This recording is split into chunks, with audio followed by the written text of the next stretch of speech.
Hello everyone. In this video, we are going to see a interesting cool feature in Windows 10 new updates. In your keyboard, you can see Windows key and full stop button. Click Windows key and full stop button, you will get an emoji in your desktop.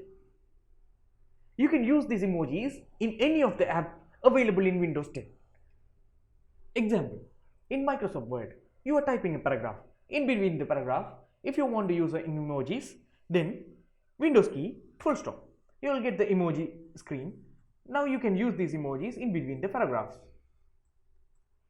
Like that, in Facebook, you are typing in status, in between you want to use some emojis. Then Windows key with full stop. Now you can use these emojis. These emojis you can use in Twitter, anything, anywhere in Windows.